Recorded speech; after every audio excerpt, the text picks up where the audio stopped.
Welcome to the Science of Sports Performance, where we discuss the real science of nutrition and exercise, helping you train smarter, fuel better, and perform at your very best. My name is Ben Pressler, and I'm currently an undergraduate student at Brigham Young University, majoring in both nutritional and exercise sciences. I'm pursuing my PhD with the goal of becoming a professor of sports nutrition. Today's episode, we are going to be talking about powerlifting, favorite subject of mine. And as you can tell from the title, we are talking about how I was able to improve my total from 1,275 pounds to 1,355 pounds. Now, this meet that I competed in, it was a week ago now. It was my second ever powerlifting meet. And, I've always tried to be as strong as I can in the gym, and I've kind of had this idea of powerlifting. But it wasn't until really a couple months before my first powerlifting meet. My first powerlifting meet was about 5 months ago now. So it really has only been within the last 7 or so months that I've really kind of put, a lot of energy and effort into specifically powerlifting. I've always wanted to be strong, but I have actually started to put more focus into what is actually, preparing for and competing in powerlifting. So I just want to talk about how I was able to move my numbers up from my first meet moving into my second. Now, after I competed in my first powerlifting meet about 5 months ago, I did record a podcast episode about it. I did an episode all about powerlifting, strength gain, neural adaptations, and I also talked about ergogenic aids, which are basically anything that is supposed to help you improve your physical performance. So as it related to powerlifting, in that episode, we talked about ammonia smelling salts, we talked about listening to loud music, and we talked about just the concept of psyching yourself up for a lift as ergogenic aids. If you're coming to this episode of the podcast hoping to get perhaps more of a foundational understanding of powerlifting and strength gain, I definitely would refer you to that episode. I believe, if I'm not mistaken, it is episode 6 of the podcast. Today's episode, I want to more focus on with, a fundamental understanding of powerlifting and how we can get stronger and, some of the cues and the form for these lifts. How did I take all of that knowledge that I already had then and add to it? How did I get stronger? I'm going to talk about all sorts of different things, and there is going to be some overlap, but I would definitely, if you haven't listened to episode 6, then I would reroute you away from episode 12 and towards episode 6. If you have that fundamental understanding already, then I think this is going to be a great episode. With that, I want to first off explain the meet itself. Now, this was not a federation powerlifting meet. It wasn't USA Powerlifting. It wasn't the International Federation of Powerlifting. It was just a fun event that was put on by the college campus that my wife attends. So it was not a federation powerlifting meet. They didn't necessarily follow federation rules. So there were some key differences I want to explain first and foremost. The first, probably the biggest difference, is that just for the sake of time and convenience of all the staff putting it on, this was a 2-attempt meet rather than a 3-attempt. Usually you'd get 3 attempts on the squat, on the bench press, and on the deadlift, so 9 attempts total. At this meet, again, just for the sake of time, they gave everybody 2 attempts on each lift. So that was 6 total lifts across the powerlifting meet. Now, this is a pretty meaningful difference for a couple reasons, and what I'd say is that when you are doing a traditional powerlifting meet with 3 attempts, right, you want to just get your total as high as you possibly can. And the general idea, the general strategy of how you're going to program your lifts, and this can totally change and get a little more nuanced and specific when you get to more elite levels of powerlifting.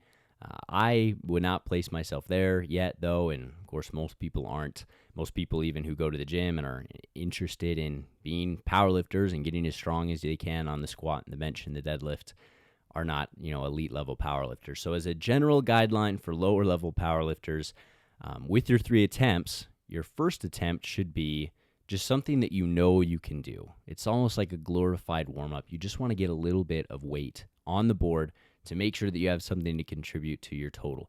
The worst thing that could happen is if you're a little tiny bit overzealous on your first attempt and you miss it, you're not able to get it, and then your total, some federations won't even let you, it's like a DNF. You did not finish the powerlifting meet because you failed.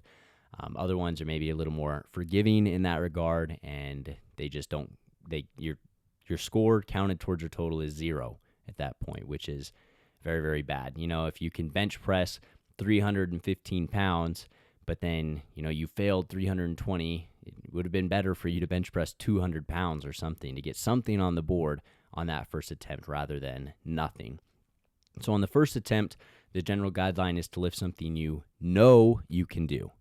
On your second attempt, you should lift something that you think you can do. And on your third and final attempt, you should lift something that you hope you can do. So, for example, maybe you can bench press 315. That's your PR right now. You've done it a few times, and so you're pretty confident that preparing for this powerlifting meet, you can do it. You've done it, right? So you're going to set your opener as 315 pounds. Then you hope that you're going to be able to hit 325 pounds. You've been training hard, you've been getting stronger, you feel pretty good about it. You hope you can get, you think you can get 325 pounds because of the way you've been training. And then you hope, it'd be so awesome if you were able to bench press 335 pounds, right? So 315, 325, 335. Hopefully you guys kind of track with that logic. But with a 2-attempt meet, it's trickier, right? Because obviously you don't want the instance that I explained already to happen where your contributing total on any lift is 0 pounds because you failed. But also you kind of got to make your 2 attempts count a little more because you only have 2. So it's a little tricky, and I'll explain the openers that I set and the weights that I lifted in just a moment. What I wanted to talk about first of all was the peak week, because this happens even before the powerlifting meet does, right? And so I wanted to talk about the comparisons of my peak weeks from the powerlifting meet that I did in June versus the powerlifting meet that I did just last week, which is November. Again, 5 months difference. Now, for those of you who maybe are a little less familiar, and this is actually, I'd put myself in this boat, transitioning into this powerlifting meet, I'd say one of the things that made a big difference in my ability to perform in this powerlifting meet was my understanding of the purpose of peak week.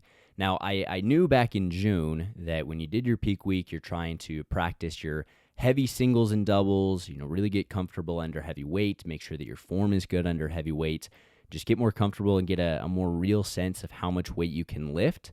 And then following your peak week, so your peak week is 2 weeks before the competition, the week leading up to the competition, you're basically going to rest. It's common, though, to go and do some very, very light, non-fatiguing technique work.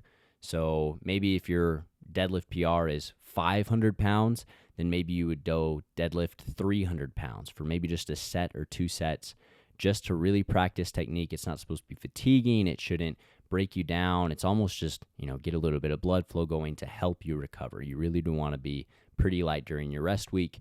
And then, the idea is that you're super, super fresh and ready to go on the day of the meet.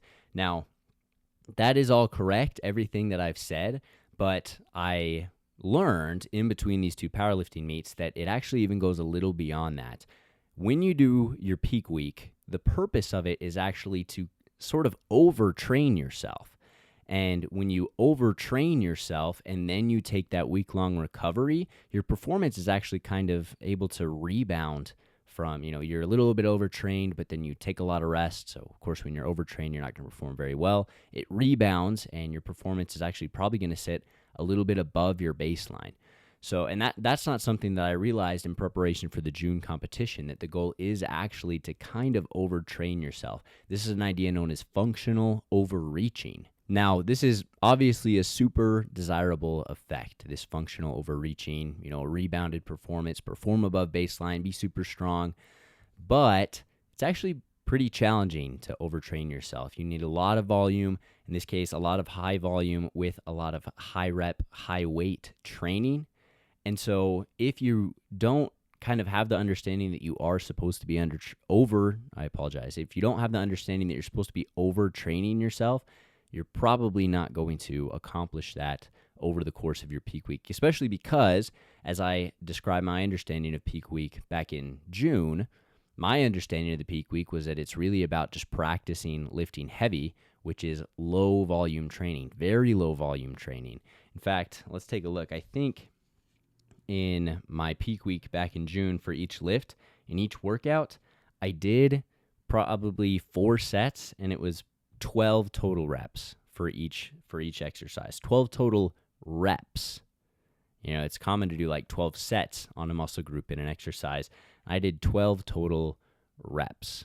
So I hope you can tell from that just my new understanding of what this peak week is supposed to be definitely contributed in a meaningful way towards my powerlifting total increase. Now, I want to go over my peak weeks from June and from November. I wrote them all down. I actually wrote them down in notes on my phones, and then I just consolidated them onto a piece of paper so that I could track it as I was going through my workouts for leading up into this meet for this peak week. Now, for a peak week, I did each exercise twice. So you have 2 workouts for each exercise throughout the week. So I have 1 squat workout, bench, deadlift, and then after I kind of get a couple days recovery, I'm going to do it again.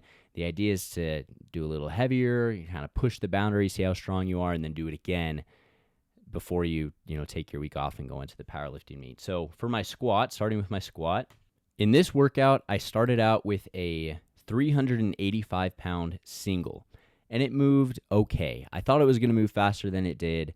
Didn't move super, super fast. I was kind of surprised and realized that maybe I was in my head. So I went ahead and I tried it again, did a second single with 385 pounds, and it moved better the second time than the first time. After that, I did 315 pounds for 5. That was it. So that was actually a 7-rep workout on the squat. Again, like I said, I didn't realize quite what the idea of peak week was, and so I was just practicing with heavyweight, and then I had a little bit of volume with 315, but it was only 5 reps, so it really was not anything crazy. Moving on then to that second squat workout of this first peak week, I started out with a 395-pound single because obviously the workout before, I had done a decent job squatting 385, it moved okay, and I had actually done it twice in the same workout, so it seemed pretty obvious to me that I should move up, so I tried 395, and it moved pretty slow, but it didn't move painfully and slow. And this is something that you guys are probably familiar with. There's a difference between a slow and a hard rep versus something that just like really, really hurts to get it done. And that is more of a true PR. So I didn't move 395 very fast, but it didn't hurt. So I decided, hey, let's go for 405. This was pretty much a squat PR for me at this point. And it's not a bad thing to hit a new little bit of a PR during your peak week. So I decided that I was going to go for 405, really psych myself up for it, and I actually got it. And it was slow and it was painful. So it was pretty good. I was very happy with it. And then I did 315 for 4. So this was very similar. I did 2 heavy singles and then 1 sort of back off set with 315, but it was only for 4 and 5 reps. Just because I was pretty fatigued. Usually I can do 315 for much more than that in a normal workout. Anyways, moving on to our bench press. When I did my first bench press workout, the bench press is always something that I liked to play around with heavy weights more often, just because of my ego. Let's be honest. I love to kind of ego lift the bench press. It makes me feel good and feel cool to move heavyweight. I mean, that's something I think every guy who goes to the gym can relate with. A lot of people, that's one of the holy grail of going to the gym is how much can you bench press. So I was a little more familiar. At this point, my bench press PR was 315. And I decided, I had done it enough times in my life as a heavy single that I was just going to try 325. So I did it, and it actually moved fast. I was super surprised by that, but it did move very, very fast. And so I thought, oh my goodness, shoot, let's try and go even heavier. I mean, I just described with the squat that it moved slow, but then I still knew I could do more because it wasn't painful and slow. And this didn't even move slow. It moved fast. So I tried 335 pounds. And the way I described it in my notes, this is months ago now, but on each of these, I say how the single moved. And sometimes it's like, oh, it's okay. It moved better. It moved slow. It moved painful. On 335, I wrote, heck yeah. Maybe that's a sentiment that you can relate to, but I'm sure, I don't remember it exactly, but I'm sure it was I'm sure it was a struggle, but I was just overwhelmed by the fact that I even did it. So all I wrote was heck yeah. Then I did another single with 315, and then I did 225 for 8. On my second bench press workout, because I knew that I could do 335, I wanted to do it again. So I did a single with 335, and it moved slow. Then, just like I said, just because it moves slow doesn't mean you can't do more. But I didn't think I was going to be able to do more in that workout. But I thought I could hit it again. I thought I could hit 335 again. So I went for it, and it moved very slow. I wish I could show you all the video of this, but just for the sake of, some people are listening to this on audio-only platforms, so I don't think I'm going to include it. But it was very, very slow. It took its time going on the way up. But I hit it twice in the same workout, which I was thrilled about. Then I did another single with 315. It moved well. And then I did 275 for 4, similar to my squat. So you can tell that this is definitely not a very high volume workout. All I was doing was playing around with very heavy weights to make sure that I was comfortable and had decent form when I was doing heavy weight. Then lastly, my deadlift workouts. On my first workout, I did 475 deadlift. It moved fast. And then I did a 485 deadlift, which was hard. Then I did 405 times 4. Then on my second workout, I was actually pretty fatigued from the squats that I had already done at this point, and this is actually going to be a common theme in these peak week workouts that I'm going to share with you. But so on my second peak week, I was really hoping that I was being able to do 495, 500 pounds for a single, but then I started out with 475, and mind you, last time it moved fast. This time it moved hard. It was really hard. And then I tried 485, and I failed, and I was too fatigued to just do anything else. So that was it. It was a 1-rep deadlift workout, which is pretty bad. I definitely would, if I could have gone back in time and, kind of give a little bit of coaching advice to that version of myself, I would have liked to. And he was moving on to the peak week that I did for this current powerlifting meet that I'm talking about. On my first squat workout, again, I had a sort of a better understanding of what I needed to do, but I didn't have a great squat workout on my first workout. I don't know if it was because of, maybe I was low carbs, maybe I didn't sleep very well the night before, but I did not have a great squat workout. Now, sorry, let me actually go back. So with all of the singles and everything that I did, for my June powerlifting meet, my heaviest single during peak week on squat was 405. For bench, it was 335. And for deadlift, it was 485. Then on the day of the meet, after I had rested and recovered and eaten a lot of carbs, I squatted 425 pounds. So it was 25 pounds higher than my highest in peak week. I bench pressed 345 pounds, which was 10 pounds higher. And then I deadlifted 505 pounds, which was, again, 20 pounds heavier. So I added, 50 pounds to my total versus what I had done in peak week. Moving on into this, my squat PR at this point is 425. Now, I actually have a video. It's going to be a pretty common theme about, why my squat was able to improve so much. It's a YouTube-only video, so I'd point you guys to that. But it is about squat shoes and knee sleeves. My birthday is in August, so it falls in between these powerlifting meets. And throughout my whole lifting career, I had never owned either of these weightlifting accessories, a squat shoe or a knee sleeve. So I got them for my birthday, which I was super excited about, and I actually made a whole video about my first time trying them and the difference that they made. Again, I would recommend that you guys go watch that. It actually kind of shows myself squatting. Again, it's YouTube only for that reason. But with that being said, they did help me a lot. They helped me get stronger at my squat. My squat PR at this point was 425 pounds. I was using these accessories that helped me squat a lot more. So I felt very confident going into this first squat workout of this peak week that I was going to be able to do 405. And when I took it off the rack, it felt okay, but then I wasn't able to get it up. I went all the way down, started squatting, started trying to press myself up, and I couldn't do it. So, I use safety racks every time I squat, so I was okay, but just dumped it onto the safety racks, and I was kind of bewildered, actually. I was super, super surprised that I wasn't able to get it, and I decided that I was going to try it again. I stripped the weights off, moved it back up to the rack height where I needed it, put the weights all back on, and I didn't know what it was. I was like, maybe I wasn't, kind of respecting this weight in my mind enough, and so I wasn't focusing enough and wasn't able to channel enough strength into this lift, whatever. But I knew I could do 405. I felt so certain that I could do 405. So turned my music up extra loud, tightened my shoes down extra tight, and I was able to get 405 on my second attempt on this squat workout, but it was hard. And then I lowered the weight a little bit, 20 pounds to 385, and I failed again.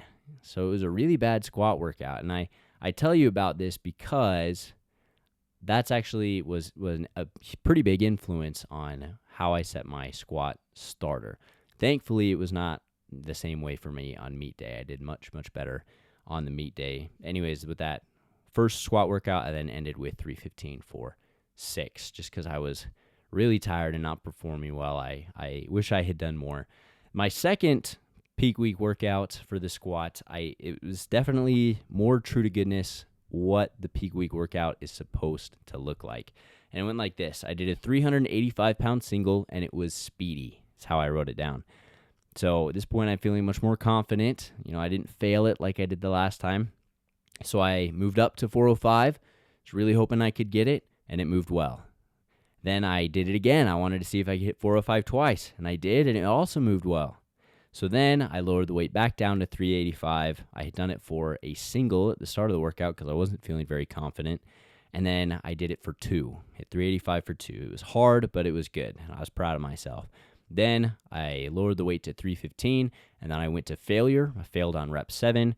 Lowered the weight to 225, went to failure, failed on rep 11. So it was a much higher volume. That was 6 total sets, many, many more reps than especially the first peak week workout that I did back in June and everything. I had a better understanding of the volume that was supposed to be required of me. Going on to bench, I started out with a 335-pound bench press. Now, I'm not sure why, but I just wasn't feeling super confident about 335, though I had done it lots and lots of times, and at this point, my PR is 345.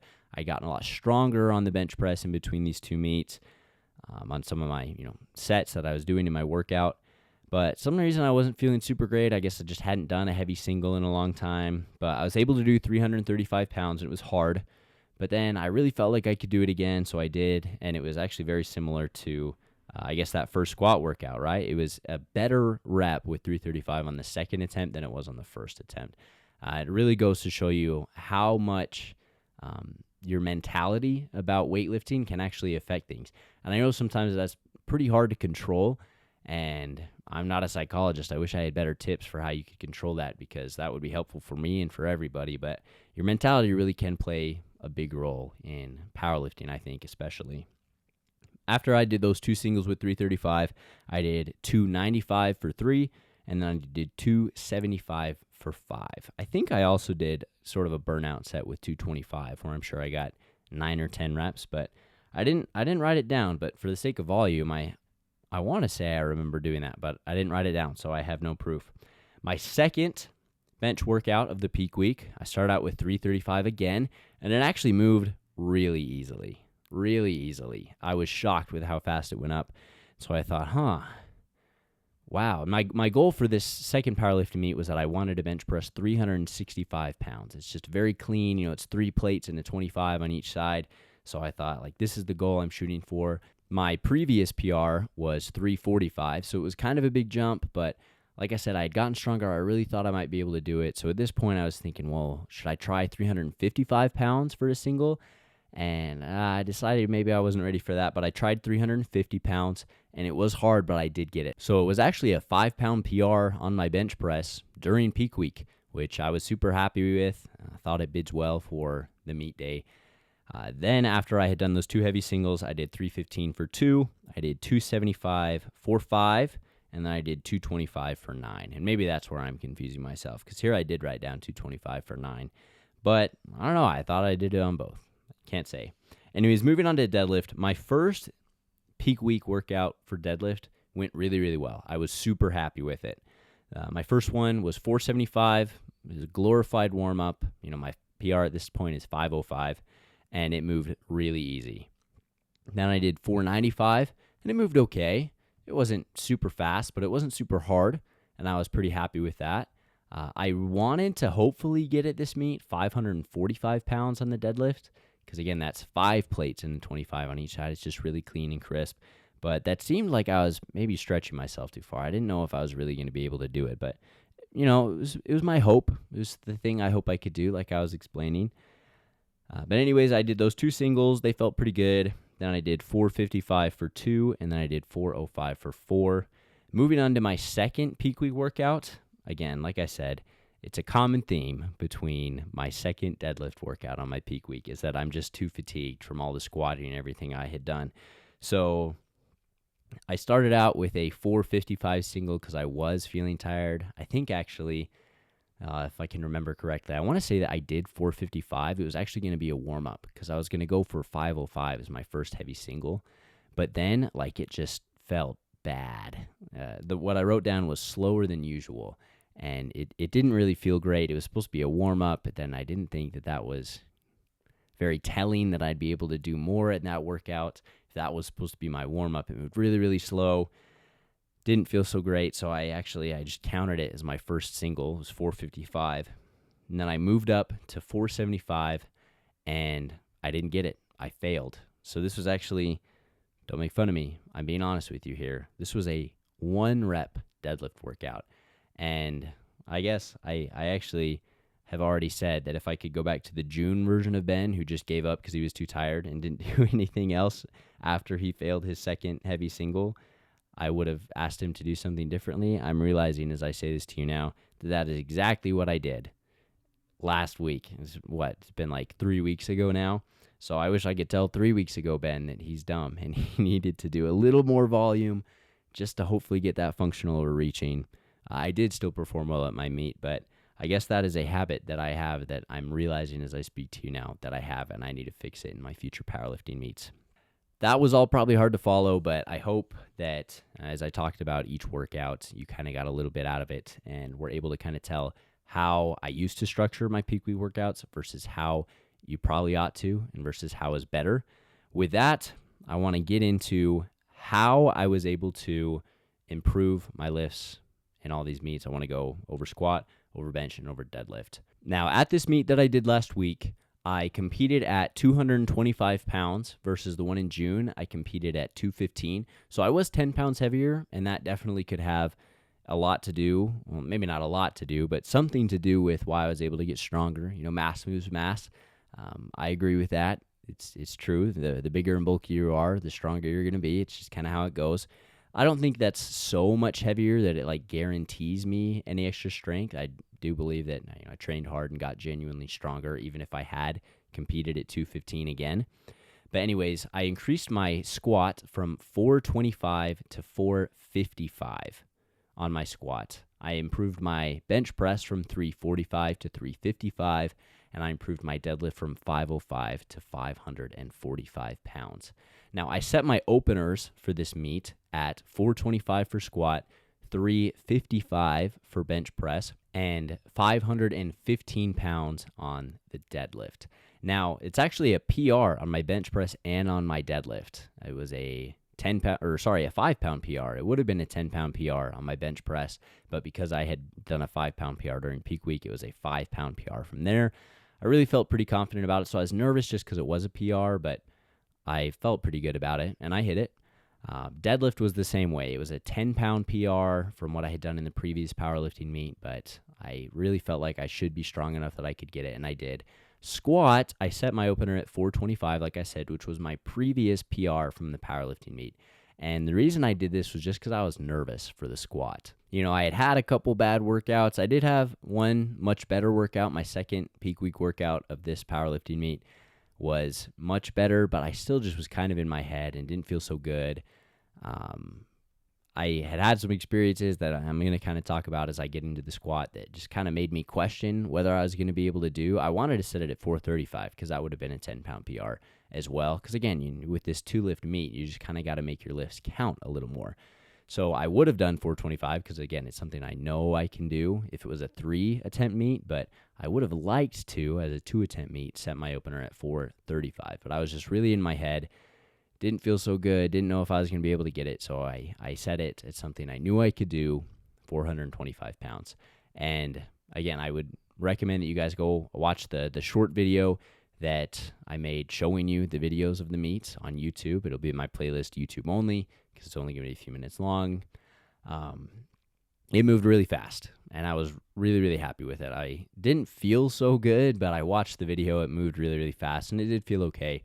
So I was really, really happy, and so I went for 455 pounds. You go over to the table where they have, the computer showing everyone's different attempts and weights, and, you have to set your openers at weigh-ins, but then after each attempt, you go and tell them what your next attempt is going to be, and I was going to do 455. Now, had I done everything the way that I hoped I would have squatted 4 plates into 25, bench pressed 3 plates into 25, and deadlifted 5 plates into 25, which to me was just like really, really clean and really, really cool. But on my bench press, like I've already said, I bench pressed 355 pounds. That was my first attempt. It was a 5-pound PR. It felt pretty good, but I failed 365 on my second attempt. On my squat, I did hit 455 on my second attempt. And on my deadlift, I did deadlift 545 pounds, even though that felt like it was going to be a stretch on my second attempt, and it was great. With that, now that you guys know exactly how I did, I want to go into each lift and how I improved all of them. Now, for the squat, like I've said, the squat shoes and the knee sleeves were a huge help. Huge help. If you're not familiar with what they're supposed to do and how they're supposed to work, again, I'd refer you to that video I made about whether or not I think the squat shoes and knee sleeves really work. But I do think that they do. Basically, they're very, very hard soled, and so there's no compression, there's no wobbling, you have good balance, good support, and then they have a slightly elevated heel, which is going to help with your ankle mobility, as well as, for me, they help me push better through my heels, which is what you ultimately want to do, because if you're pushing through your toes on a really, really heavy squat, then you're taking your calves and almost making them into perhaps a limiting factor of your squat, which is not something you want to do. So you really want to push through your heels. It's kind of the same like if you bench press, you don't want to bench press from your fingertips. You want to bench press from the heel of your hand, just because it's stronger and you're going to be able to do better. The same logic applies on the squat. Now, really, obviously you are squatting from your whole foot, the same way that you maybe do a push-up on your whole hand. But again, if you're doing a push-up, your whole hand's on the ground for support, but you want a lot of the weight to be on the heel of your hand, because that's right stacked over the bones, and that's what's going to be the very strongest. Because of that, it really felt like I was able to engage my glutes more in this squat and contribute them more so, which helped me to be very, very strong. The support felt great. And then the knee sleeves. Now, this is something that I'm going to repeat from my Do Squat Shoes and Knee Sleeves video. Do they work? And the reason I want to repeat it is because, well, I mentioned that if you asked a powerlifter whether or not knee sleeves provide extra elasticity to your knee joint, they would tell you no. They would tell you no, they do not.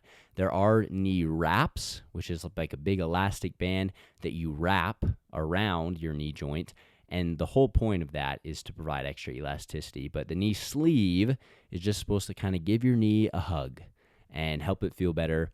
And when I first tried knee sleeves for the very first time, I said that that's not true at all. They absolutely do provide extra elasticity to your knee, and it's a big reason that they help me squat stronger than I had before because of that extra elasticity. However, with that opinion that I held, moving into my next squat workouts, I kind of developed this idea that they were going to help my knees more than they actually would and were going to. So I would go into my squats and I really just wasn't as focused as I needed to be on engaging my quads to, strengthen my knee joint and push up for my knees in the squat, because I kind of developed this idea that the knee sleeve was going to help me enough that I wouldn't really need to. So I actually, because of the knee sleeves, I got a little bit weaker, which was not good, just because I was unfocused and I wasn't concentrating on my lift the way that I needed to be. I kind of, I took the knee sleeve for granted and thought that it was going to do everything that I needed it to do. And, maybe that's a little bit exaggerating. Obviously, I didn't think that, but I realized after I was maybe losing a little bit of strength that is what was happening. So I actually stopped squatting with my knee sleeves except for on my heaviest set, and I tried my best to just pretend that they weren't even there and that I was just squatting without them, right? And then as I did that, took a little bit of practice. I was being maybe more reliant on them than I should have been. But as I was trying to pretend that they weren't there, they were able to do a much better job. And I do still believe that they provide elasticity, but like I said, I was just being too reliant on them that I was not doing a good job on my own squat. You could feel like you could turn that into like an Aesop's fable or something. But anyways, that's how it went. So that was the experience that I went through with my knee sleeves. And then the same idea with the squat shoes, they actually took a lot of practice. Like, again, if you go watch that video that I made about them the first time I wore them, they definitely helped. It was very obvious that they helped and they improved. But then after that, sometimes it felt like, I don't know, I wasn't used to squatting that way. Like the first time I tried it, it was very novel. And so I was kind of more adaptive and more receptive to I don't know what the squat shoe was going to do to my squat. But then moving forward, as I was trying to make them, part of every set and incorporate them into every workout, I realized that I wasn't very good at using them. They kind of changed my stance and my squat width and everything. So I had to play around with them and I had to practice. One thing that I did that I would recommend you guys do is that I wore them for every single warm-up set. Now, usually when I'm squatting, I used to just squat barefoot or squat in like Vans or something like that. I never recommend squatting in something like a running shoe because they're not very supportive. Your heel could roll and you could lose your balance, which could be no good. But anyways, usually I'll warm up with like 135, 225, 315, and then I'll do my top set with like 385 or something, or 365, depending on, when we're talking about. But I would just do that. And it wasn't until my top set that I would throw on my belt and my wrist wraps and, turn on my loudest music. Up until that point, I was just trying to keep it, pretty normal. But then I threw on like all my accessories on my top set. And I think that that's a pretty good way to do it because you shouldn't need those things on your warm-ups. But the squat shoes, I don't do that anymore with my squat shoes. I did do it for a little while in my squat shoes. I wouldn't wear them until my top set, but I do not recommend that anymore.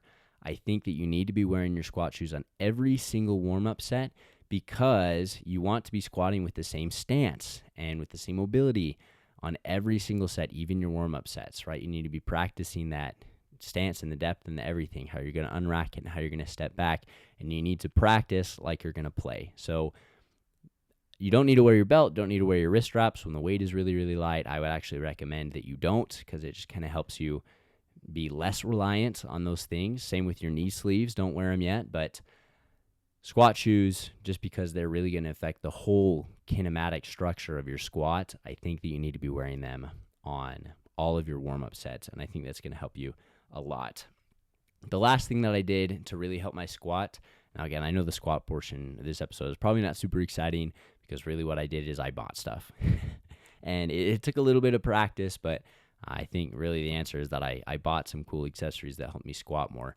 And this is just me vying for, those accessories. They really do work. If you are really hoping to take powerlifting seriously, there's something that I recommend, and I can tell you that from my experience, they really do work well. Anyways, the next thing, though, that I did was I kind of practiced low bar. I don't really low bar squat very much. It was something I kind of started practicing it more so during my peak week.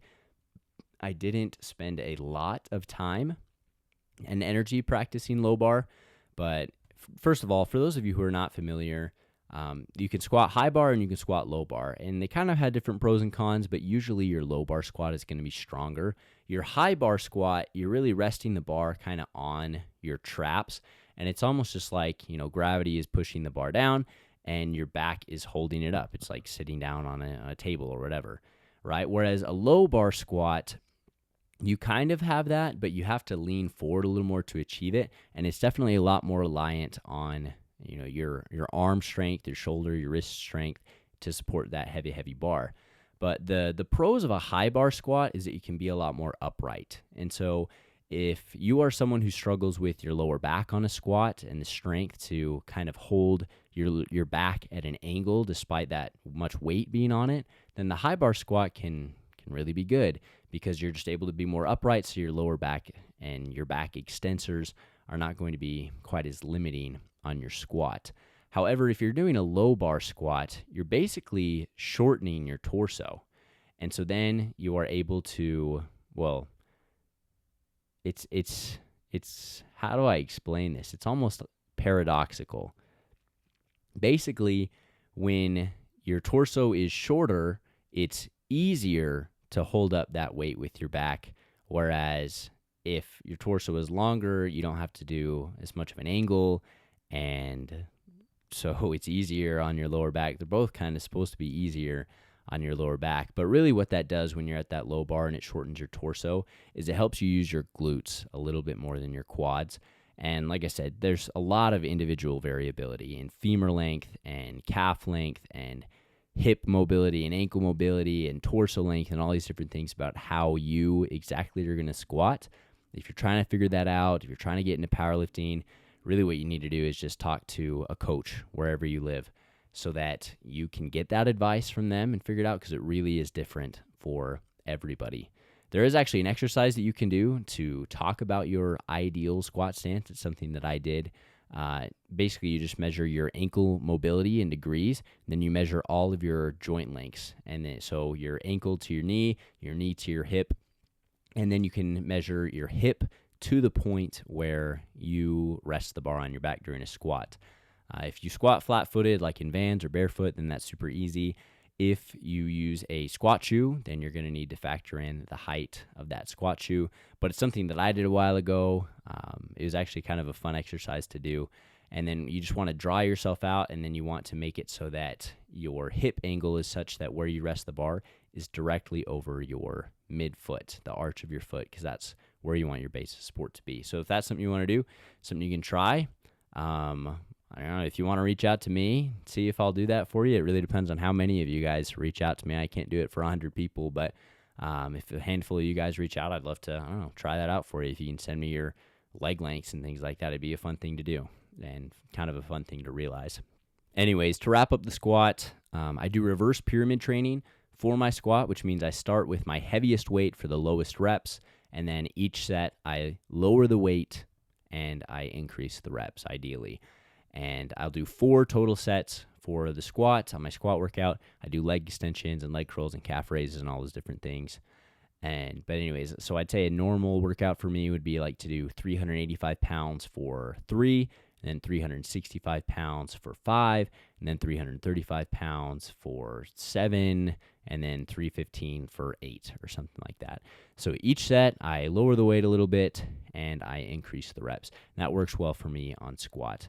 Now, as I say that, and as I talk about the sort of the rep schemes and everything that I do on my squat and on my bench and on my deadlift, obviously I think that these are protocols that are going to work. Otherwise, I wouldn't do them. And so I think that you guys could use them exactly as I say them, and they're going to work for you as well, right?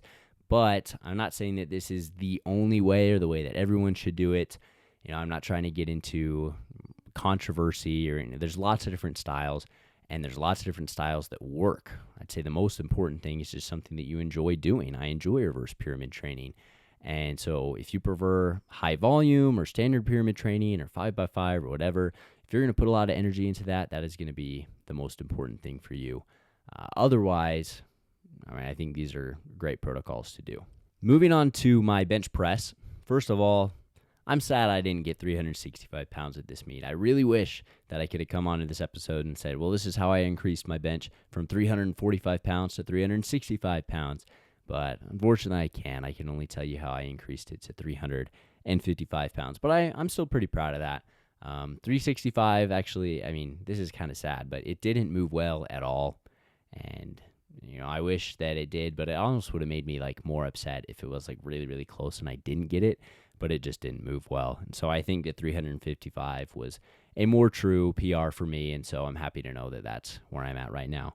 But anyways, after this first powerlifting meet, it's important to know that up until like 2 weeks before the powerlifting meet, my PR was 315. That's something I've already mentioned, but I want to make that very clear. Up until a couple weeks, up until peak week, which is 2 weeks before the powerlifting meet, my PR was 315. I had done it several times, but I had only ever done it for 1 rep, and that was my PR.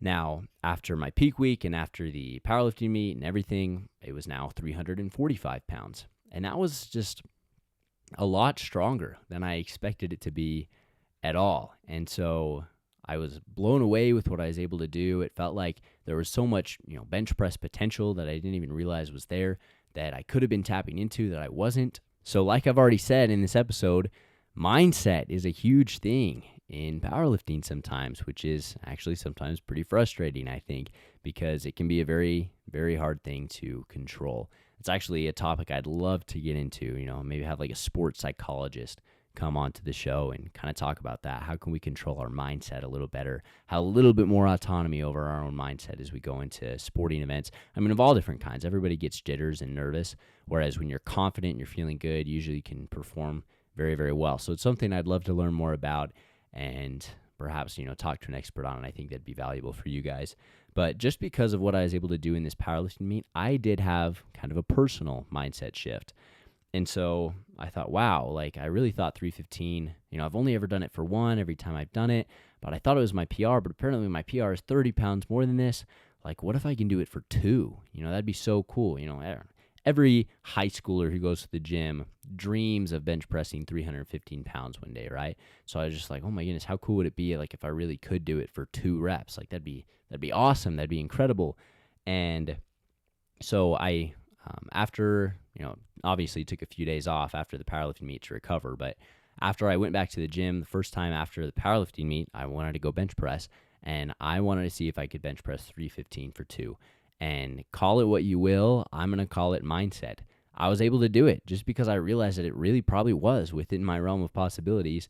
I bench pressed 315 for 2. And I was like, oh my goodness, this is crazy. And then kind of the next week, going off that same mindset that maybe I had this potential that I wasn't tapping into, I was like, well, maybe I can do it for 3. And I did it for 3, which was crazy. I went from 315 for 1 to 315 for 3 within just the course of a couple weeks. It wasn't necessarily because I got stronger. But anyways, since then, I have been training a lot heavier, and I've tried it out. I've now done 315 for 4, and I'm super, super pleased with that. But I just realized that, maybe I could have been training harder and even stronger than I really thought I was on this bench press. And so I really thought I was going to get 365. You can tell I'm kind of sad about it. I hope I got 365. But I didn't, and that's okay. Aside from that mindset shift that I've just described to you, another thing that I think sometimes people take for granted is just practice. Powerlifting takes practice. And, obviously all sports, if you're a basketball player, you practice your 3-point shot. And if you're a football player, you practice your routes and everything. A soccer player practices their kicks. Seems like, though, powerlifters, you just you learn the form, and then you're just good, right? You don't really need to practice it once you learn it. But I realized in between these 2 powerlifting meets that you really do need to practice. And the more that you practice, the heavier you lift, the more often you lift heavy, you're going to practice, and you're going to get these little tiny inefficiencies worked out and figure out what works best for you. I've kind of described that already with the squat shoe, right? It just took a lot of practice, but that's not the same. I had just gotten the squat shoes. It'd been a couple months, and I've been trying to get better at the squat shoes. Whereas with the bench press, I've been doing this exercise basically 8 years since I started lifting. So can I really, practice and work out these inefficiencies? And the answer is yes, because I'm training in a different way. I'm having better form. I didn't really used to know. I feel like every time I learn a new piece of bench press form, my PR just goes up like 10 or 20 pounds. I mean, a long time ago when I was in high school and I really fixed my form from awful to decent, it went up probably like 20 pounds. But even since then, when I learned this new thing that I've been doing wrong, I can add more to my bench PR and add more to my bench PR, and so form is a really big thing. And one example that I wanted to use in terms of just my practice is that I realized one time, I got done bench pressing, and kind of like the base of my neck right here was like just hurting. Felt like I'd put so much weight on it. It wasn't feeling very good. And it's like, what in the world? And I realized that when I was doing my bench press session that day, I was like pretty much arching into my neck. And that's not where you're supposed to arch. You're supposed to arch into your shoulder blades and into your traps. And so my arch, like the base of the arch was too high up onto my neck. And so that was an inefficiency that I was able to get up. And so my next workout that I went into, I kind of, just moved my arch more down onto my shoulder blades, felt like I had a much better base, was able to push off it much easier than my neck. Maybe my balance is a little better because obviously my shoulder blades are wider than one point on my neck. And it made a huge difference. I don't think I actually really got like reps and pounds stronger, but it just felt better. I could definitely tell that it had made a difference. And the same thing goes with the way that you're grabbing the bar. Like I said, these are things I've been doing for years now at this point, but just practice because, I am doing that same reverse pyramid training on my bench now. And I have two different bench press days. One day is more, hypertrophy style. I'm using dumbbells at a shallow incline, much higher reps, 8 to 10. But then I do have a powerlifting style, just barbell bench press day. And so I do a reverse pyramid set. Common workout for me is 315 for 4, and then 295 for 5, and 275 for 6. Right, and so it's that same reverse pyramid. Usually I'll do like a back off of 225 for like 10, or maybe I'll do some chest flies and kind of stretch out the workout from there. But I'm doing that same reverse pyramid training, so it's a lot heavier than I'm used to training my bench press. And as you do those heavy reps, you're just going to get that practice that you need to get much stronger. Then the last thing that I want to talk about on the bench press is the arch. Now, this is something that, especially in a federation bench press, is crucial. Now, we're all familiar with, you got to have a little bit of an arch in your back to bench press. Some people take it crazy extreme. I'm sure we've all seen, the memes and the videos of, usually it's like a girl, just because girls are so much more flexible, but they're able to really just curve their back into this like upside down letter U, just like this crazy tall arch, and then they're able to take the barbell and touch it to their chest and bench press these crazy high numbers, just because their arch is so high that they don't really need to do a lot of range of motion. Powerlifting federations have now introduced the rule where your elbow has to break parallel, and in my bench press, I actually do have a pretty big arch. I'm just kind of a big chested guy. It's just my anatomy, which I think is very advantageous for powerlifting. But my arch is just high enough where my elbows do break parallel, which is good, but I really couldn't make it any higher and have them still break parallel. So my arch is, I think it's pretty advantageous in that regard. But anyways, it's very common for people when they come down and they touch that barbell to their chest. And again, for different people, it's going to be different. It depends on your chest and on your arm lengths and things. A common guideline is just, press the barbell to the nipple line. I actually tend to press it a little bit lower, almost kind of like onto my xiphoid process. And that's just the way that it works for me with my anatomy and my arch and everything. But some people go a little higher because it feels better on their shoulder. It really depends on the person. And again, that's the thing. Work with a coach if that's something you're trying to figure out and get a better idea of. But I press it down pretty low, like I said, almost to my xiphoid process. And then you want to keep that arch. That force of your arch and the strength of your arch can definitely kind of help support the weight of that barbell. If you're just trying to hold all the weight of that barbell with your chest and your triceps and your shoulder muscles at the bottom of that bench press, that is going to fatigue you really, really, really fast. And so you want to be able to sort of rest that onto your chest and onto your arch as you do that. However, if you collapse your arch, then you're just creating like so much more range of motion for yourself that you have to press that. So that's just something that you need to be aware of, is when you come down and you touch your chest, just try and imagine something's pulling your chest up towards the ceiling, and it's just like a really, really strong arch, and it's going to help hold the weight. And then again, for me, I just needed to demonstrate control of the barbell for the judges. In a federation meet, definitely you need to wait for that command, but that is going to be something that regardless is going to help you on your bench press to maintain the strength and the structure of that arch that you're creating. And then the last lift of a powerlifting meet is the deadlift. So that's what I want to talk about now. I would do reverse pyramid training for my deadlift. I almost kind of do, but stemming from, frankly, a little bit of laziness on my part, I do my deadlift a little bit differently, just because I think it's hard and takes a lot of energy to change the plate a lot on my deadlift. And so I don't do a lot of swapping around the weights. And so I like to just change the weights once. So what I do on my deadlift, a common workout for me, is I'll do 2 sets with 455 pounds, and then I'll take off those 25-pound plates, so it goes to 405, and then I'll do 2 more sets with 405. So usually, obviously, I'm going pretty hard on these sets, going to failure, and so my second set with each weight is not going to be as strong. But so typically it'll be like 455 for 5, and then 455 for 3. Then I lower the weight to 405, do 405 for 5, and then 405 for 3. And so it's like, I don't even know what I would call that, but I drop the reps that I'm going to do, and then I drop the weight and do that again. So I don't have a name for it. I don't know if there is a name for it or if whatever, but that's what I do. Now, I really think that there was a lot of room for improvement on my deadlift. A lot of ways that I could be better and have better form and therefore ideally get stronger. The first was that I really kind of struggled with upper back rounding.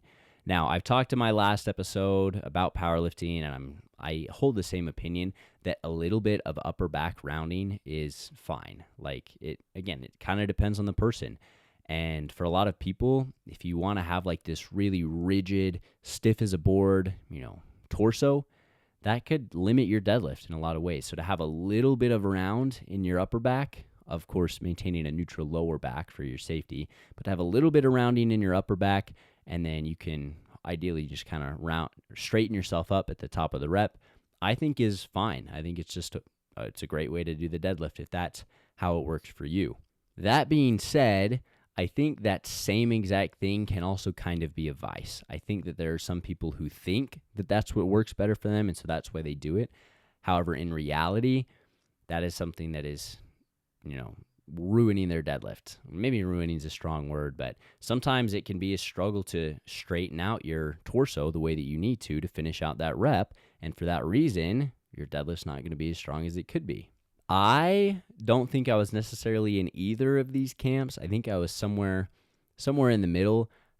I definitely still do have like that little bit of rounding in my upper back, but I think that my back extensors were pretty limiting on my deadlift. And so I have videos of me deadlifting, and I was kind of in denial and tried to defend myself as best as I could, but really my back, my torso would round a lot, and it just was not ideal deadlift form. Now, like I said, I don't think you need to be rigid, stiff as a board torso, right? But in my case, it was definitely something that I needed to improve. And so I spent a lot of time in these 5 months between these competitions strengthening my back extensors.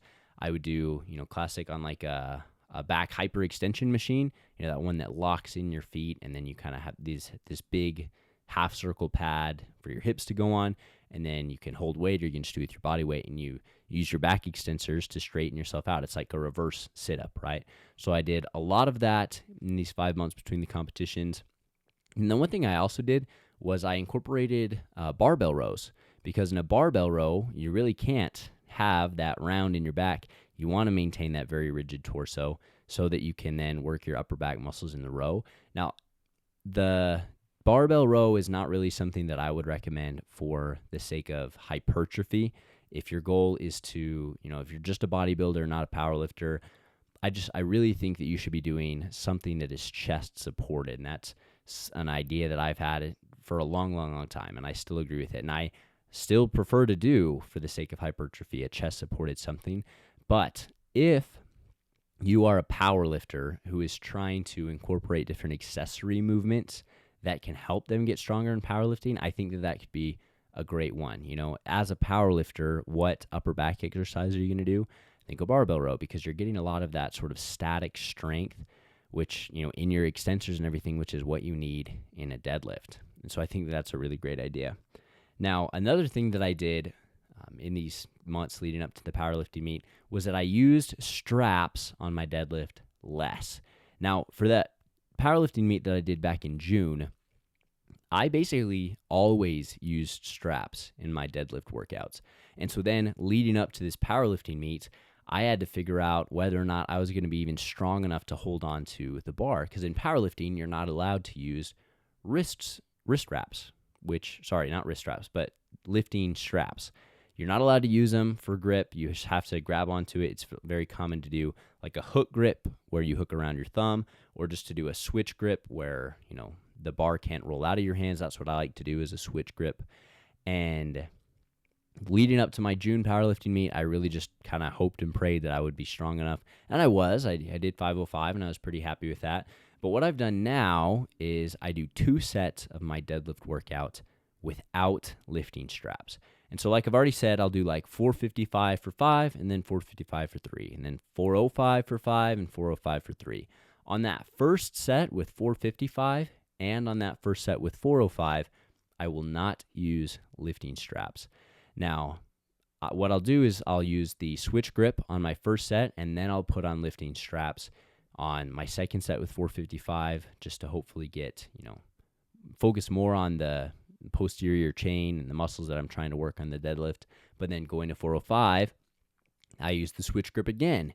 Now, I don't think this is necessarily necessary, but I actually do an alternated switch grip on my second set. So I like to do my strongest that I feel like is left hand under and right hand over, but then I'll switch that. I'll go right hand right hand under and left hand over, just on that second set with 405, just because I think if you really are putting all of your eggs into the basket of powerlifting, it doesn't matter. It's just like, which way do you prefer to fold your arms, or which side of your body do you like to sleep on? I really don't think it's going to be that big of a deal, especially, if you make sure that you're doing all of the accessory movements that you need to be doing. Like for a powerlifter, I recommend that you do some sort of like a preacher curl, or some sort of a bicep curl where there's a lot of tension on the bicep at the fully extended point, because that's going to strengthen your tendons and strengthen your biceps in that elongated position and really reduce the risk of like bicep tears and things. So I don't think it's the end of the world, but it's something that I do just because it works, and I feel like maybe there's reason to why I should. Anyways, continuing on, I also do something, I think the official term for them is a cluster set. Now, I don't know if I want to call them a cluster set, because it just feels kind of not like what I think a cluster set is supposed to mean. Now, basically what I do is that in between reps of the deadlift, I completely set the bar back on the ground, and I reset sort of my tension. So that's something I used to do, is I'd pick it up once, and then I just kind of tap it on the ground. But, everything in my body, everything in my posterior chain would still maintain that tension, and I'd go right back up. So, I wasn't like bouncing the weight off the ground or anything, but just I had all that tension preloaded, and so I would just go right back up. And it's much easier to get higher reps on your deadlift if you're going to be doing that style. But then what I do is I set the weight down on the ground, and then I reset. I don't necessarily let go of the bar, but, I throw my hips up so that I have to, put myself back in position and pull the tension out of the bar again on every single rep. Because for me, historically, that bottom part getting off the ground has been, the weakest part of my deadlift every single time. And so that's just something that I really need to practice. Maybe that's not your case, but for me, that was definitely the case. Now, a true cluster set, the way that I think cluster set is supposed to be meant, is where, let's say maybe on like a bench press, you are able to get maybe like 5 reps with a weight before you're tired and you can't do anymore. So you rack it, and then you give yourself just like 20 seconds, maybe 15, 20 seconds of rest, shake out a little bit, and then you unrack it again, and you just see if you can get 1 or 2 more reps. So it's almost like it's supposed to be the same set. It's not a long enough rest period that you would say you did a set of 5 and then a set of 2, right? But it's just a cluster set. So you do 5, you rack it, get a quick break, and then you do 2 more. It's just like kind of a way to stretch yourself and push yourself a little more. That's what I think a cluster set is. I did think of a name for this one. You'll have to let me know what you think, but I call it a reset. Right? Instead of cluster set, it's a reset, because you reset your tension and everything. It's supposed to be a play on words. I don't know. Tell me what you think. But that's kind of what I would call it. I do resets on my deadlift. And on that idea, though, of taking the slack out of the bar on every single rep, there was a cue that I learned that has been really helpful for me in taking the slack out of the bar. Now, again, I talk about deadlift form in episode 6. I would point you to that, and I'll talk just a little bit about it here. just for context sake. But when you deadlift, you want to have your feet at about shoulder width. I'm speaking on conventional deadlift. I don't lift sumo. But on a conventional deadlift, you have your feet at about shoulder width. You want to have your arms such that they're straight down. You don't want any angle in your arm, because that is going to basically pull your torso down and increase the distance that you have to lift the bar. So you want your arms to be very, very straight. And then you want the bar to be over your midfoot. That's where your base of support is going to be, just like the squat. And then you basically, you get your back in position. You want to have straight lower back at the very least, maybe a little bit around in your upper back. But then you just kind of drop your hips in until your shins hit the bar. You want to kind of have your shoulder blades over the bar. Maybe your armpits is a better way to say that. Your armpits over the barbell. And then you lift from there, right? Now, it's that last portion where you drop your hips right before you lift, where I learned a cue that I just have really thought has been awesome. So basically, I'm sure you know what a Romanian deadlift is. It's supposed to be an isolation lift on your hamstrings. So rather than bending your knees and your hips on a deadlift, it's basically a deadlift where you just use your hips and you don't bend your knees at all. Some of you probably know that, but just for the sake of being thorough, basically you do kind of a Romanian deadlift, and you grab the bar, it's over your midfoot, you're ready to go, and you kind of put a little bit of tension in the bar as if you're doing a Romanian deadlift. Then you almost curl your legs under yourself. It's like you do a leg curl and pull your hips under. So there's still tension in your hips, and you have to like pull them till they touch the bar instead of just like voluntarily dropping them until they hit the bar. And then that just helps me put a lot of tension in the bar. And from that point, you're really ready to just explode off of the ground. I would actually practice doing this on some of my warm-up sets. And so, for example, I deadlift 315 for a few reps as part of my warm-up. And I'd put a little bit of that tension as if I was doing an RDL. And then I'd curl my legs and get my hips lowered. And by the time I even had my hips lowered all the way that I would have liked them to be, I had enough tension in the bar that it had already come off the ground. And so it was like I got a little head start on my deadlift. And so I think that is something that you guys should definitely try. So you grab the bar's over your midfoot, and then you get your back in that neutral position where it's supposed to be, and then you put a little tension in as if you're doing an RDL, and then you use your hamstrings to curl your legs under, lower your hips to the bar, and then you deadlift from there. That was a great cue that really, really helped me. The last thing I wanted to talk about, I've kind of already talked about grip and how I use straps less. That just, obviously helped me strengthen my grip so that I knew my grip would allow me to deadlift the weight that I wanted to lift on meet day. But then one other thing I wanted to talk about, it's kind of a high risk, high reward grip technique. And all it is where on your hand you grip the bar when you do your deadlift. Now, I mentioned just a second ago that you don't want to create extra distance where you want to pull that deadlift bar, right? So if your hands are really out wide with like a snatch grip, then you're lowering your torso and you have to lift that bar even higher to complete that deadlift, right? And so it's kind of the same idea. I used to deadlift, especially in my June competition when I really didn't know if my grip was strong enough to do it. I would try and get that bar just like as high into my hand as I possibly could, because I wanted to have as much friction and as much surface area of my hand, creating friction on that bar so that it wouldn't roll out of my hand. And so I'd have, my switch grip, and I'd almost have like my wrists curled in because I really, really was worried if I was even going to be able to hold on to that bar correctly. Whereas now that I've focused more so on my grip and gotten a stronger grip for my deadlift, what I've realized is that you can shorten the distance that you have to deadlift if you can hold it more so with your fingertips. Now, obviously, I say it's high risk, high reward, because if you're holding that barbell like right at your fingertips, you're not going to be very strong. And so what I like to do is kind of hold it right there. So like in the second digits of my finger. If you can hold that deadlift bar, you're saving yourself possibly 1 to maybe 2 or 3 inches on that deadlift, holding it here versus holding it in that second digit of your finger right here. And so just that shortening of the deadlift is definitely going to add some pounds. High risk because, the further down on your hand you hold it, the more likely you are to drop it, which would be very, very bad. But it could be pretty high reward because it's going to shorten that range of motion that you need to do your deadlift. Now what I want to do is go into a little bit of powerlifting nutrition advice that I would give you. And I want to start with talking about making weight. Now, this is a very common thing. Powerlifting is a weight class sport, right? Because obviously, as a 200-pound guy, you don't want to compete against a 300-pound guy because obviously you can have a lot more muscle, and just that's obvious. It's obvious that that's not something you want. So you want to compete against people in your same weight class. So it's a very common idea, just like in wrestling or MMA, to try to drop weight classes and to drop your weight, because then obviously, hopefully, you can be more competitive and do a really good job there. Now, if you are trying to make weight for powerlifting it's not an endurance sport, right? So like MMA is an endurance sport, right? You need to have great endurance to be a good MMA fighter. You're going for rounds and rounds.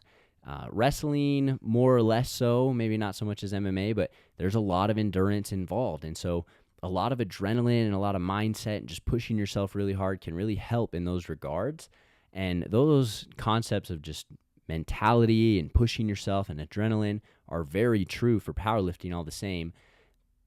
Powerlifting, you're more likely to get to a point where you just might not have the energy to do it, right? You might not be hydrated enough. You might not have eaten enough carbs and consumed the fuel that you need to do that lift, right?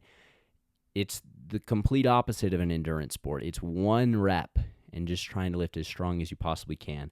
So consuming enough carbs and consuming enough water and electrolytes is crucial, whereas cutting out carbs, doing a ketogenic diet to deplete muscle glycogen, and cutting out sodium and water to be dehydrated so that you can make weight are super, super, super common strategies. And I'm not even necessarily saying they're bad, because I understand the competitive advantage that they're going to give you. But if that's something that you want to engage in, it's something that you need to be very, very careful of.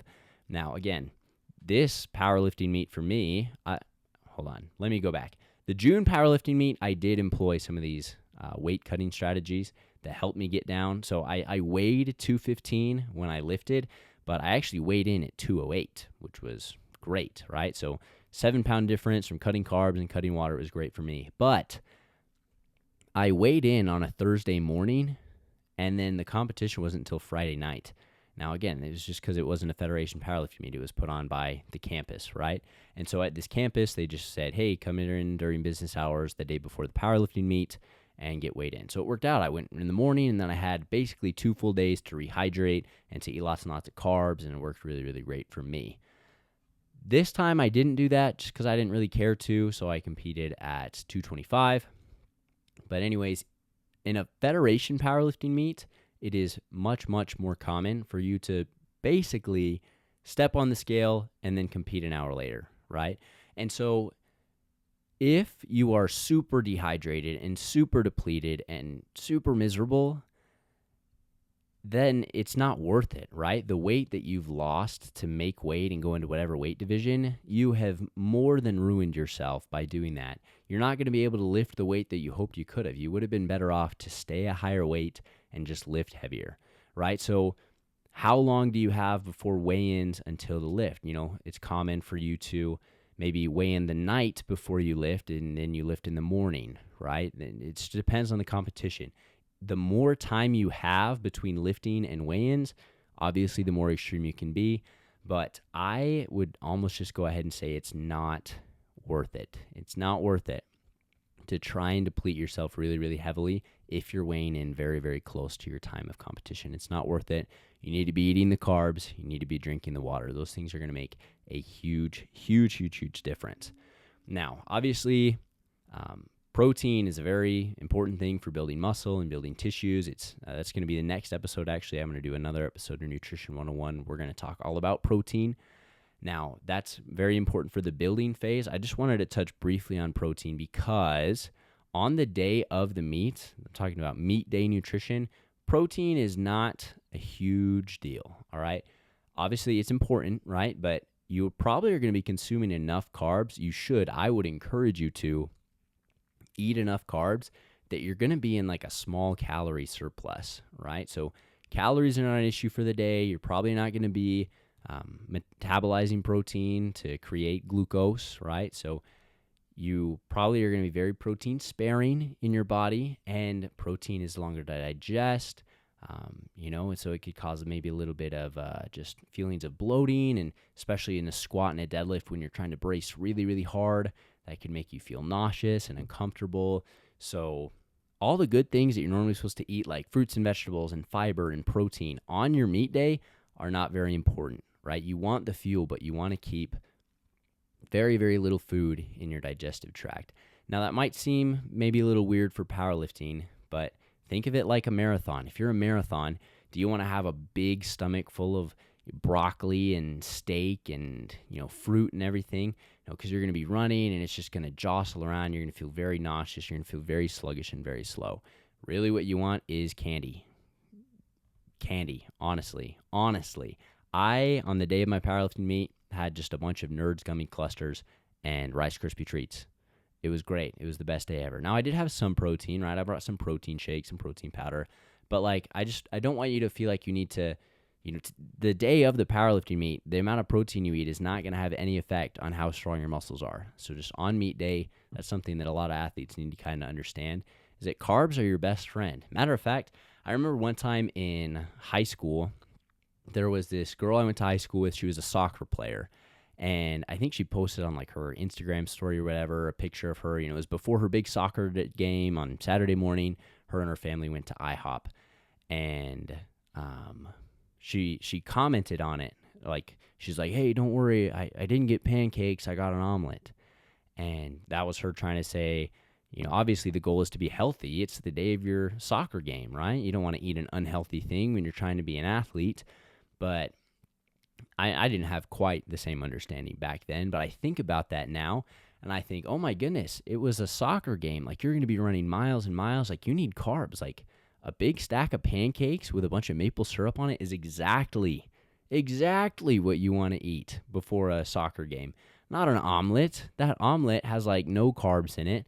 It's just a ton of fiber. It's going to sit in your stomach and in your intestines all day, which is good normally, right? It's good to have that. That fiber that sits in your digestive tract is very healthy, and the protein is very satiating. It's very, very good.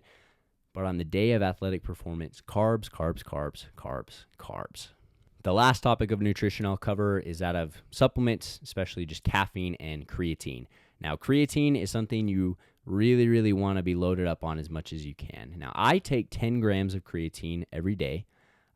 I don't know. I feel like maybe part of my PhD work that I do one day will be developing a formula for how much you should be consuming creatine of, because there's lots of different studies. There's studies. One came out that got a lot of buzz. It was about creatine and brain health, and they were having them take 20 grams of creatine. The most common guideline is just to take 5 grams, and that's what I agree with. If you want to take creatine, I'd just say take 5 grams. I just have been taking creatine long enough that I feel like I have so much more muscle tissue than when I first started with 5 grams that I am getting some benefit by taking 10. I think maybe the better, I don't know, maybe I need 8 grams a day or whatever, but I take 10 grams a day. Now, creatine is something that you need to saturate in your muscles. You don't need to do a loading phase like many manufacturers will recommend. That does help you get to that saturation level faster. You do not need to do it, though. You can just take your 5 grams a day, and you will get to that point eventually. But you need to take your creatine. I don't know. I shouldn't say you need to. I apologize. You should take your creatine basically every single day, right? If you miss a day, that's okay. But you want to keep those saturation levels up. So leading up to a powerlifting meet, especially because creatine, that phosphocreatine, is going to be the fastest energy production means in your muscle tissue, that is really, really going to be important. Now, for those of you who are not familiar, basically what creatine does is creatine in the muscle cell can be given a phosphate group by a creatine kinase, and that kinase just means something that gives a phosphate group. Now, ATP, adenosine triphosphate, is what our body, it's called the energy currency. It's basically how our body mobilizes energy, right? So we get energy from carbs and from fats, but the energy from the carbs and fats are mobilized into ATP. So ATP is what it really comes down to. And when that ATP, that phosphate breaks off, those 3 phosphates that in ATP, When that breaks off for energy, then it needs to go back through, cellular respiration and glycolysis so that it can become ATP again, get that phosphate reattached. And that's, carbs and fats. However, the very fastest way that ATP can be recharged is for a phosphocreatine to donate its phosphate right back to it. It is very, very fast, and that is why creatine helps us to be stronger. It's like kind of having a portable battery for your phone, right? You can just plug it right back in and it starts charging it again, right? So phosphocreatine is crucial in powerlifting, especially, like I said, it's the opposite of an endurance sport. You just want as much energy as you can, as fast as you can on that one lift. So to have saturated muscle cells with creatine is super, super important. So basically all I mean to say is that you should be taking creatine every single day leading up to this powerlifting meet. Then I want to talk about caffeine. Obviously, caffeine is super, super, super popular among all gym goers and especially powerlifters because it reduces your fatigue. And so it's going to help you be stronger. That is true. Caffeine is very well researched. It's very clear, very apparent that it helps you to be stronger. But I want to talk a little bit about some misconceptions. Now, I know people who kind of get this idea that caffeine increases your energy, and if you just take a ton of caffeine, it'll turn you into a superhero and you get super strong. I actually kind of had this idea back when I was in high school. The first time I ever had caffeine in my life was I was 17 years old, and one of my friends, he asked me if I wanted to go to the gym with him and try and hit PRs on our squat bench and our deadlift. And he's like, you should take some pre-workout and then you'll be super strong. And I was like, oh yeah. It wasn't even a pre-workout. I got a Bang energy drink. And so it was 300 milligrams of caffeine. I think I took it at like 6 p.m. So I was like up all night, didn't sleep well at all. But I just was super expecting that I was going to be a superhero and so strong because I had caffeine before this workout. And it didn't work that way at all. I don't really know if it made me much meaningfully stronger. I don't know. At least when I was there, right? I really thought it was going to add like 20 pounds to my bench press because I took caffeine. And I was wrong, okay? And I want to point out that caffeine does not increase available energy. All it does is decrease your fatigue. Now, right, there's adenosine. It actually comes from adenosine triphosphate. The more adenosine triphosphate that we use and go through, the adenosine is then going to, without any phosphates on it, it can make it to our brain, and that's going to kind of what signals that we're tired. That's why, the more, at the end of a really long day, you've been working really hard, you're full of adenosine, your brain's just ready to go to bed. And obviously during the night, that adenosine is going to be taken and made back into ATP, and in the morning, you're going to feel great. And then what caffeine does is it blocks the adenosine from sending that signal to the brain. It blocks that adenosine receptor. The adenosine can't tell your brain that it's tired, so it reduces your fatigue. That can be very, very beneficial. But if you take extra caffeine based, further than what you've already taken just to reduce yourself from being tired, it's not always going to make you stronger. That being said, I took an unholy amount of caffeine for this powerlifting meet, and I didn't plan on that. The upper limit for caffeine is 400 milligrams per day. You can have more than that. You shouldn't often at all. You should not have more than that often. But you're probably not actually going to have a serious heart outcome or anything. This is not medical advice, but you're probably not going to really have that bad of a health outcome until you're at 800 to 1,000 milligrams of caffeine. That's still stupid, and it's not something you should do often at all. Most days I only take 200 or 300 milligrams of caffeine. On the day of the powerlifting meet, I did consume 750 milligrams of caffeine. I'm not proud of that, but I had, I think, 250 milligrams to start the day. That was just going to be my base. And then after that 250, I made another scoop of pre-workout. It was a scoop and a half. So it was 300 milligrams more of caffeine that I was going to go on top of that 250, and I was just going to take a sip after each lift. So I kind of had, just a little bit of caffeine, and I was still feeling nice and energized all throughout the powerlifting meet. And so that would put me at 550. And I was aware that that's more than 400. It was more than I'd usually have. But then I had all that. I was done with it all, and I got to, it was, let me think. I apologize. It was right before we started deadlifting. So we were done with bench press. We hadn't started deadlift yet. And I had all of my caffeine, 550 milligrams. And I was sitting there and I was like, wow, I feel like totally calm and normal. And normally, pre-workout kind of makes you a little jittery if you're having a lot of caffeine and stimulants and, all these different things. And I didn't feel that at all. I just felt like super calm and mellow. And so I was like, oh man. And I was nervous for my deadlift. I really wanted to hit 545. And I had brought my tub of pre-workout with me to the powerlifting meet. So I went and I took another scoop of pre-workout. And so that put me from 550 to 750. And let me say, that last scoop of pre-workout helped. It felt great. I started feeling jittery. I felt like I had all this extra energy that I didn't know what I was going to do with. And now that's kind of sounds like I'm going against what I just said about how it doesn't give you extra energy. But I felt like, I don't even know how to describe it. Maybe I need to do an episode more about caffeine because I'm not doing a very good job explaining it. I just said that it's not important to take a bunch so you have extra energy. And then I just said that I took a bunch to have extra energy. So don't get confused. I'm kind of eating my own words here, but it helped. I felt like I just had nowhere, couldn't sit still, and I felt really strong on my deadlift. But to then go against why maybe that's a bad idea, I got home from the powerlifting meet. It was probably 6 o'clock at night, and it had been a couple hours now since I had that last scoop of caffeine, scoop of pre-workout. But I just still kind of felt wide awake, felt like I couldn't sit still, felt like I had a lot of energy. So even though I had just done a powerlifting meet earlier in the day, I had so much energy, I went on a run. I went on a 4-mile run at 6 p.m. after having done a powerlifting meet that day, just because I had taken way too much caffeine. And that definitely helped, increase the adenosine levels, so hopefully knocked off some of that caffeine. The adenosine and the caffeine kind of compete with each other, so the more there is of one, the less effective the other one's going to be.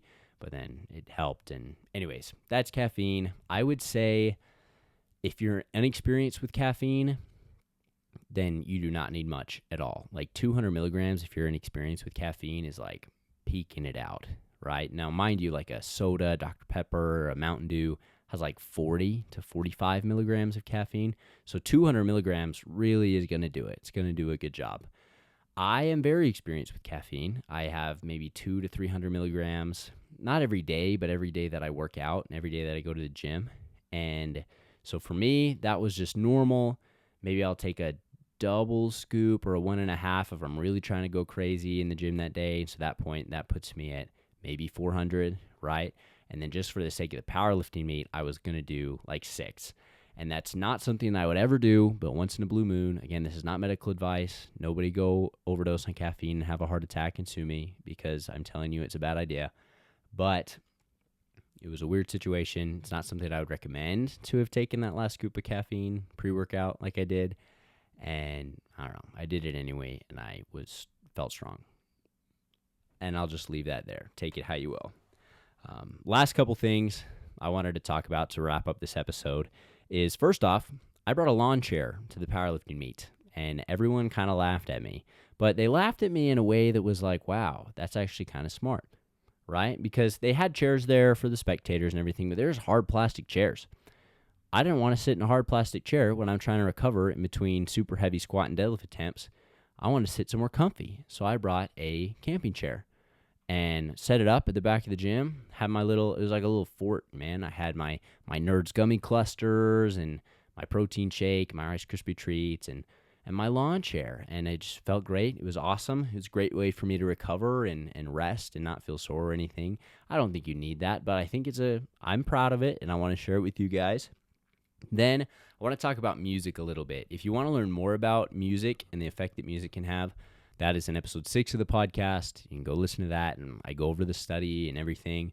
But I just wanted to talk about music versus relaxation. Obviously, music is going to help you lift, but if you're just listening to loud, heavy metal, rock music, whatever, all day long, this powerlifting meet, I want to say it started at like 10, and it went until maybe 3 p.m., so it was 5 hours. If I was just listening to that crazy, heavy, invigorating gym music for 5 hours, I'd get so burned out. I'd get to the point where, I couldn't really hardly release any more adrenaline, and I just, it would start to fatigue me just from listening to all that heavy music. I was trying to stay amped up all day. And so there's really something that I think you should all try to practice where, and again, I don't really have a great method to tell you how to do this, but after you do your attempt, at a powerlifting meet, you're super ramped up, but then turn your music down. You could even change the music to something more calming, something relaxing. But then in between those attempts, try and regulate yourself down. Try and relax and calm down. Think of it like the lawn chair that I just described, right?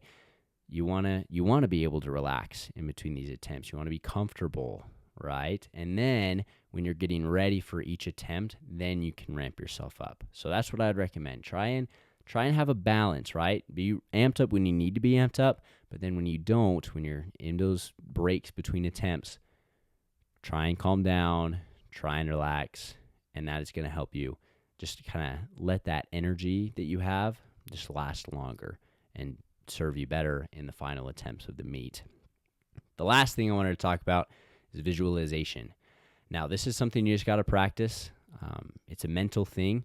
But I have found that it was really helpful for me. And basically all it is, I know you've probably heard this before, visualize yourself succeeding, but just try and practice it. Just try and practice it. If you think that it doesn't work for you, because I used to think it didn't work for me, just keep practicing it. And eventually you're gonna notice, and it's gonna seem like it is a really, really cool tool, because that's what it is for me now. I used to think visualization's stupid.